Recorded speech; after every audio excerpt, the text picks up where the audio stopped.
తక్కువ పెట్టుబడిలో నెలకు 50,000 నుండి 10 లక్షలు సంపాదించాలనుకుంటున్నారా? ఈ వెబినార్ లో జాయిన్ అవ్వండి. నమస్కారం అర్చన గారు. నమస్తే సిరి.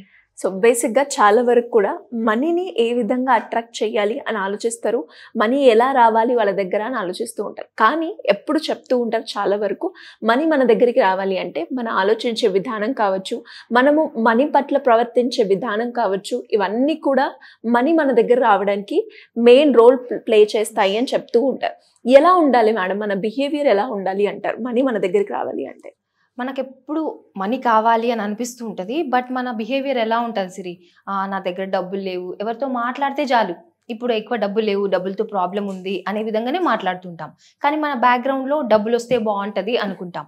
మన మాట్లాడేది ఏంటి, రెండు సింక్ అవ్వట్లేదు. మన కాన్షియస్ సబ్ కాన్షియస్ రెండు అది ఎప్పుడైతే అలైన్ అవుతుందో, ఎప్పుడైతే ఆ ఫ్రీక్వెన్సీ అనేది మ్యాచ్ అవుతుందో అప్పుడే మనం డబ్బులని అట్రాక్ట్ చేస్తాం మన లైఫ్లోకి. అదర్వైజ్ మనం ఒకటి మాట్లాడుతూ ఉంటాము, ఒకటి అనుకుంటూ ఉంటాము, అస్సలు మ్యాచ్ అవ్వదు డబ్బులతో. బికాజ్ ఎవ్రీథింగ్ ఈజ్ ఎనర్జీ కదా, డబ్బులకు కూడా సర్టెన్ ఎనర్జీ ఉంటుంది. దాని యొక్క ఫ్రీక్వెన్సీతో మనం వైబ్రేట్ అవుతేనే రెండు మ్యాచ్ అవుతాయి. అదర్వైజ్ మన దగ్గరికి డబ్బులు రావడం చాలా దూరం విషయం. సో ఎప్పుడు కూడా పాజిటివ్గానే ఉండాలి. డబ్బుల గురించి ఆలోచించేటప్పుడు కూడా అంటే ఎలా ఉంటుంది మన ఫీలింగ్ అంటే, ఇప్పుడు చిన్నప్పటి నుంచి మనం వింటూ వస్తూ ఉన్నాం కదా, డబ్బులు సంపాదించే వాళ్ళు మంచి వాళ్ళు కాదు, డబ్బులు ఏమైనా చెట్లకు కాస్తున్నాయా అనే ఫ్రీక్వెంట్గా డబ్బు మన దగ్గర ఉండదు, ఖర్చు అయిపోతుంది వచ్చినా కూడా అనే విధంగానే మనం వింటూ వచ్చి మన సబ్ కాన్షియస్ మైండ్ లో స్ట్రాంగ్ లేదా అంటే ఆ స్టోరీని చాలా స్ట్రాంగ్ చేసేసుకున్నాం. ఈజీగా గుర్తుంటది, అదే బయటకు వస్తూ ఉంటది, అదే మన ముందు కనిపిస్తుంది, అదే ఎక్స్పీరియన్స్ చేస్తాం మనం. కాబట్టి దాన్ని మార్చాలి. ఏదైతే మన ఆలోచన ఉందో, ఇదివరకు మనం చెప్పుకున్నట్టు ఒక బాల్ లాగా, ఒక బంతి లాగానే గోడకేసి కొడితే ఆ బంతి మళ్ళీ బ్యాక్ వచ్చేస్తుంది కదా. మన ఆలోచన, ఆ థాట్ అలా చేసామంటే బయటికి వెళ్ళిపోయింది యూనివర్స్లోకి. సో అలాంటిదే మళ్ళీ బ్యాక్ వస్తుంది. అంటే యూనివర్స్కి ఎలా అర్థం అవుతుంది, మనం ల్యాక్లో ఉండి డబ్బులు లేవు అనుకుంటే ఓకే డబ్బులు లేవా, సరే డబ్బులు లేవు అలాగే ఉండు అని చెప్పేసి తదాస్తు అని చెప్పేసి అంటుంది యూనివర్స్. అంటే మనం అర్థం చేసుకోవాలి మన ఫీలింగ్స్, మన ఆలోచనలు ఎలా ఉండాలి డబ్బులు రావాలంటే. సో ఎప్పుడు నేను సమృద్ధిగా ఉన్నాను అని అనుకుంటూ ఒక దిక్కు బిహేవియర్ ఎలా ఉంటుంది, ఇప్పుడు మనము మార్కెట్కి వెళ్తాం. సో మార్కెట్కి వెళ్ళి బార్గెన్ చేస్తాం ఆ కూరగాయల దగ్గర కూడా. కానీ పెద్ద పెద్ద మాల్స్లోకి వెళ్ళి షాపింగ్ చేసినప్పుడు సరే ఫిక్స్డ్ రేట్ అని ఉంటుంది కదా, మనం బార్గెన్ చేస్తామా అక్కడ? చెయ్యము. కానీ కూరగాయల మార్కెట్లో మాత్రం 5 రూపాయలు తక్కువ ఇయ్యు అని మాట్లాడుతూ ఉంటాం. దట్ మీన్స్ అంటే మనం ఏం మెసేజ్ పంపిస్తున్నాం యూనివర్స్కి, నా దగ్గర డబ్బులు లేవు, బార్గెనింగ్. ఇక్కడ ఎలా ఉంటుంది మన యాటిట్యూడ్? సో మన దగ్గర మన సమృద్ధిగా ఉండాలి అంటే అలాంటి బార్గెన్ మనం చేయనే కూడదు అసలు. సో మన ఫీలింగ్స్ ఎలా ఉన్నాయి, ఈవెన్ మనం రెస్టారెంట్కి వెళ్ళినా, హోటల్కి వెళ్ళినా కూడా ఎలా, ఇప్పుడు మనం ఆర్డర్ ఇస్తాం, ఆర్డర్ ఇస్తే డెఫినెట్గా అది వస్తుంది అని చెప్పేసి అనుకుంటాం కదా. అంత స్ట్రాంగ్గా మనం అనుకోవాలి. ఆర్డర్ ఇచ్చామా, యూనివర్స్కి మనం డబ్బులు కావాలి అని అనుకున్నప్పుడు డెఫినెట్గా సో అండ్ సో అమౌంట్ నాకు వచ్చేసింది అనే విధంగా మనం ఫీల్ అయినప్పుడు ఖచ్చితంగా యూనివర్స్ మన లైఫ్లోకి తీసుకొచ్చి పెడుతుంది. కానీ ఇది వస్తుందా లేదా అనే డౌట్స్లో మనం ఉన్నామనుకో ఖచ్చితంగా అక్కడే ఆగిపోతుంది. బికాస్ నెగిటివ్ ఎనర్జీని పాస్ చేస్తున్నాం మనం. సో ఎప్పుడైతే మనం ఒక మెనూ ఆర్డర్ ఇచ్చాక డెఫినెట్గా వస్తుంది అని అక్కడ కూర్చొని వెయిట్ చేసినట్టుగానే మనం వెయిట్ చేయాలి. ప్రతిదానికి ఒక టైం పీరియడ్ అనేది ఉంటుంది. యూనివర్స్ కూడా మీ లైఫ్లో నీకు ఎప్పుడు పంపించాలి అనే విధంగా రైట్ టైంలో మన దగ్గర తీసుకొచ్చి పెడుతుంది. కానీ మనకు ఆ లోపలనే హరీబరీ. ఈవెన్ అమ్మ కడుపులో ఒక బేబీ కూడా 9 months కంపల్సరీ క్యారీ చేయాల్సిందే కదా. హెల్తీగా ఉండాలి అని అంటే ఇమీడియట్గా బేబీ రావాలి అంటే పాసిబుల్ అవుతుందా? అంటే నేచర్కి విరుద్ధం. సో నేచర్ని ట్రస్ట్ చేయాలి మనం. ట్రస్ట్ చేసి వెయిట్ చేసినప్పుడే అది మన లైఫ్లోకి రావడం జరుగుతుంది. సో పేషెన్స్ అనేది చాలా ఇంపార్టెంట్.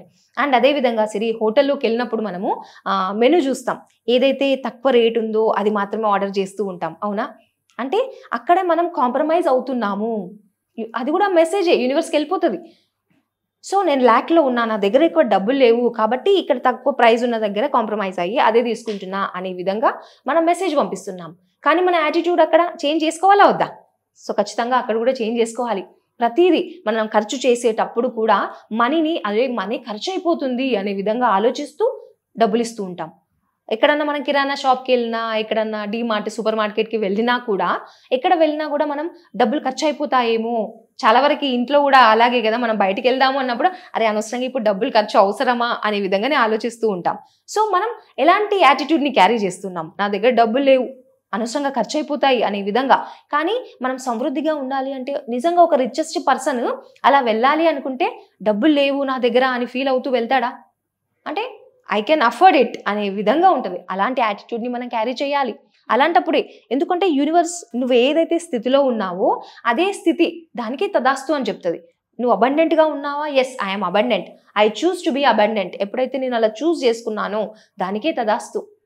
సో అక్కడ నువ్వు కాంప్రమైజ్ అవ్వట్లేదు, yes I'm rich, I'm abundant అనే ఫీలింగ్లో ఉన్నావు, ఆ ఫ్రీక్వెన్సీలో ఉన్నావు, డబ్బుల యొక్క ఫ్రీక్వెన్సీలో. డెఫినెట్గా ఆపర్చునిటీ ఎక్కడి నుంచైనా రావచ్చు, ఏ మనిషి రూపంలో అయినా రావచ్చు, ఏ సిచ్యువేషన్ రూపంలో అయినా రావచ్చు, ఏ ఆపర్చునిటీ విధానంగానే రావచ్చు. సో అలాంటి యాటిట్యూడ్ని మనం క్యారీ చేసినప్పుడే, ఆ ఫ్రీక్వెన్సీకి మ్యాచ్ అయినప్పుడే మన లైఫ్లోకి వస్తూ ఉంటాయి. సో బీ హ్యాపీ, దేనికి వర్రీ అవ్వటం, వర్రీ అయినప్పుడు మన ఎమోషన్స్ లోగా ఉంటాయి, డబ్బులు రావు. సో ఖచ్చితంగా హ్యాపీగా ఉండాలి, హై వైబ్రేషన్స్లో ఉండాలి. ఇన్ కేస్ అలా ఫీలింగ్, అయ్యో నా వల్ల అంటే సడన్గా షిఫ్ట్ అవ్వమంటే ఎలా, డబ్బులు లేనప్పుడు ఎలా జరుగుతుంది అని చెప్పేసి చాలామంది అంటూ ఉంటారు. కానీ అర్థం చేసుకోవాలి, మనం అలాంటి ఫీలింగ్లో ఉంటే అదే మనం అట్రాక్ట్ చేస్తున్నాం. సో కాన్షియస్గా అనుకోండి, మనం సబ్కాన్షియస్ మైండ్ని కదా ఇంప్రెస్ చేయాల్సింది.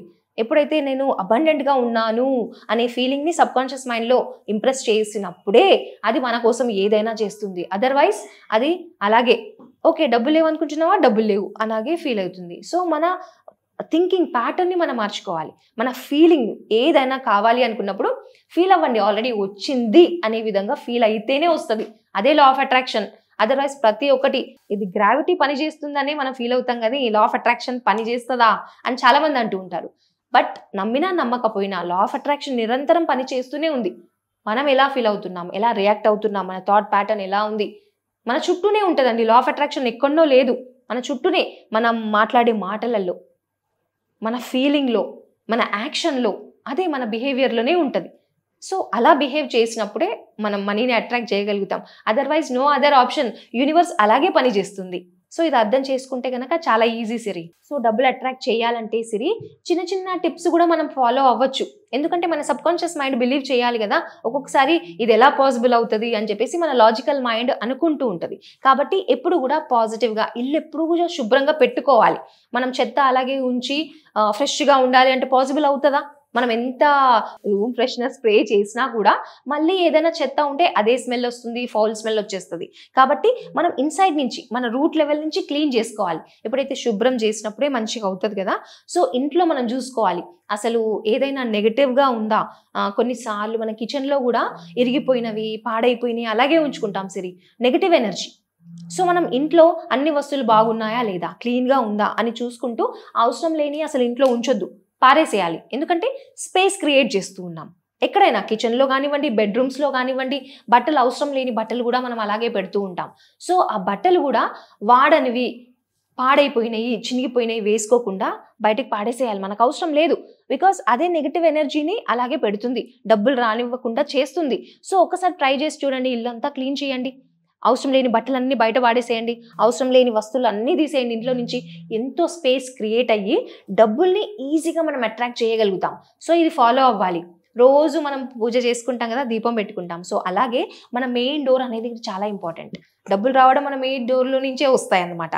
సో ఏదైతే మెయిన్ డోర్ ఉందో దానికి కూడా డైలీ ధూపం చూపించాలి.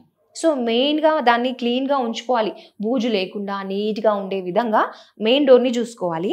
బయట కూడా మంచిగా, ఎలా అంటే న్యాచురల్ ప్లాంట్స్ ఏవైతే ఉన్నాయో అది పెట్టుకున్నప్పుడు పాజిటివ్ ఎనర్జీ ఇంట్లోకి మనం అట్రాక్ట్ చేస్తాం. సో ఆర్టిఫిషియల్ అలాంటివి వాడకపోవడమే మంచిది. అండ్ అదేవిధంగా సిరి, మనం ఇంటి ముందు కూడా మ్యాట్స్ యూజ్ చేస్తాం కదా, సో ఇంటి బయట ఒక బ్రౌన్ కలర్ మ్యాట్ ఉండే విధంగా చూసుకోవాలి. అలాగే ఇంటి లోపల, ఇంట్లోకి ఎంటర్ అయినప్పుడు రెడ్ కలర్ మ్యాట్ అయితే అబండెన్స్కి వెల్కమ్ చెప్తున్నట్టుగా, అలాంటివి మనం చిన్న చిన్నగా ఫాలో అయ్యామనుకోండి, ఓకే సబ్కాన్షియస్ మైండ్కి లాజిక్ అవసరం లేదు, జస్ట్ మన ఇంటెన్షన్, మనకేం కావాలి అనే దానిపైన ఫోకస్ చేసి చిన్న చిన్నవి మన టిప్స్ ఫాలో అయ్యామనుకోండి, అట్రాక్ట్ చేస్తాం అబండెన్స్ని. సో మేడం, అలా ఎవరైనా కూడా ఇన్నర్కి కనెక్ట్ అవ్వాలి అనుకునే వాళ్ళు కావచ్చు, మనీని ఏ విధంగా అట్రాక్ట్ చేసుకోవాలి, దానికి మీ గైడెన్స్ కావాలి అంటే ఎలా మిమ్మల్ని అప్రోచ్ అయ్యే ఛాన్స్ ఉందంటారు మేడం? సో మనకి ఇక్కడ వస్తున్న నంబర్కి కనుక కాల్ చేస్తే సిరి 1-to-1 సెషన్స్ మనకి ఉంటాయి. అదేవిధంగా క్లాసెస్ కూడా కండక్ట్ చేస్తాము. వాళ్ళు పర్సనల్గా మాట్లాడాలి అనుకున్నా మాట్లాడొచ్చు. Thank you madam, thank you so much. Thank you Siri.